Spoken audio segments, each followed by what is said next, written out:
আজ বুধবার 14ই জ্যৈষ্ঠ 2026 সালের 27শে মে, মকর রাশি, মকর লগ্ন, ক্যাপ্রিকন সাইনের জাতক জাতিকাদের আজকের দিনটি কিন্তু এক কথায় মধ্যম প্রকৃতির অতিবাহিত হবে।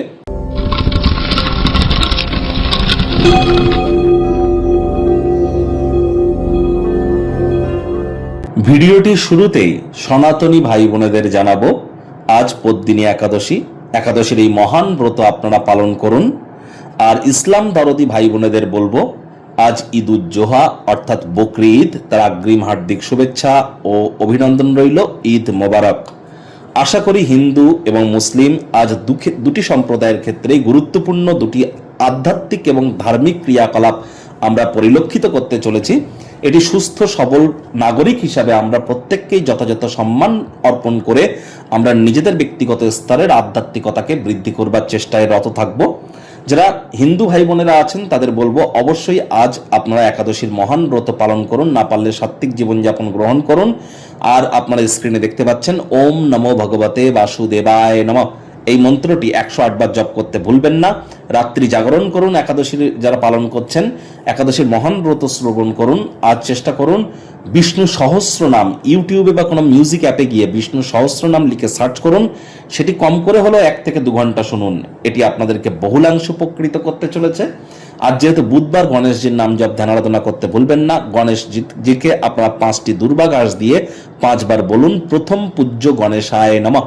আজ সবুজ রঙের শাকসবজি, সবুজ রঙের খাদ্য খাবারের মাত্রা বৃদ্ধি করুন। সবুজ এলাচ খান। হিজড়া দেখতে পেলে তাদেরকে যেন কখনো অসম্মান করবেন না, হিজড়া দেখে সম্মান করুন। 5 বছরের নিচে বয়স কোনো কন্যা সন্তানকে সবুজ রঙের কোনো ফ্রক বা সবুজ রঙের কোনো বস্ত্র সামগ্রী যদি আপনারা গিফট আকারে দিতে পারেন, তাহলে আপনার বিদ্যা, বুদ্ধি, বিজনেস এবং আপনার কমিউনিকেশন স্কিল কিন্তু এনহ্যান্সড হবে। ভাগ্যমিটার আজ আপনাদের বলছে 8 আউট অফ 10। ভাগ্য আপনাদের অনুকূলেই থাকবে। প্রেম, দাম্পত্য, এই দুই ব্যাপারেই আপনাদেরকে একটু সাবধানতা, সচেতনতা অবলম্বন করে চলতে হবে। কায়িক পরিশ্রম হলেও শরীর মনে সতেজতা এবং তরতাজাই আপনারা অনুভব করবেন। দীর্ঘদিনের পুরনো রোগশোক, অসুস্থতা থেকে আজ মুক্তি প্রাপ্তি করবার দিন, পরিত্রাণ প্রাপ্তি করবার দিন। যারা দীর্ঘদিন ধরে হার্ডওয়ার্ক, কঠোর কায়িক পরিশ্রমের মধ্য দিয়ে সময় কাটাচ্ছেন, আজ নিজের জন্য কিছু অবসর জীবনযাপনের সুযোগ আপনারা প্রাপ্তি করবেন। অর্থগত ব্যাপারে আয় ইনকাম বাড়বে। যাদের জীবনে আর্থিক ঝামেলা চলছে, কোনো না কোনো জায়গা থেকে একটু হলেও রিলিফ আপনারা প্রাপ্তি করতে পারেন। আর্থিক সুযোগ সুবিধা অর্জন করবার জন্য দিনটি দুর্দান্ত। চাকরিজীবীদের অফিসের পরিবেশ এক প্রকার বেশ। বস কলিগদের সাথে ভাব ভালোবাসা বাড়বে। কর্মে গতি অনুভব করবেন। নিজের মেধা, নিজের দক্ষতা, নিজের ট্যালেন্টের দৌলতে প্রশংসার পাত্রপাত্রীও কিন্তু আপনারা হতেই পারেন। রাজনীতিবিদ যারা আছেন, জনসংযোগ বৃদ্ধি করুন। সমাজে পপুলারিটিও আপনাদের বাড়বে। ভাষার আদান প্রদানই কিন্তু আজ আপনাদের মূল শক্তি হতে চলেছে। আজ ছবি আঁকা, নাচ গান, নাটক, কবিতা আবৃত্তি, অভিনয়ের জগতে যারা আছেন, দীর্ঘ প্রতীক্ষিত নামযশ খ্যাতি কিন্তু আপনাদের মিলতেই পারে। শিক্ষার্থী বিদ্যার্থীদের পড়াশোনায় মনোযোগ আরও বৃদ্ধি করতে হবে। উচ্চশিক্ষার জন্য যারা বিদেশ যাত্রার কথা ভাবছিলেন, ভাগ্যদেবীও আজ আপনাদের পক্ষে নেই। সন্তান সন্ততি থেকে থাকলে তাদের দিকে সজাগ দৃষ্টি আপনারা বজায় রাখুন। হাউস ওয়াইফ যারা আছেন, দিনের শুরুটা তাড়াতাড়ি করুন।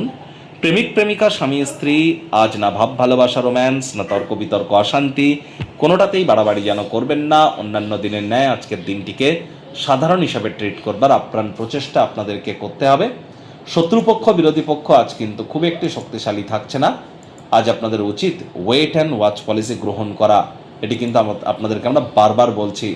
আজ নিকটবর্তী কোনো আত্মীয় স্বজনদের বাড়িতে কোনো ঝটিকা সফরে যেতেই পারেন।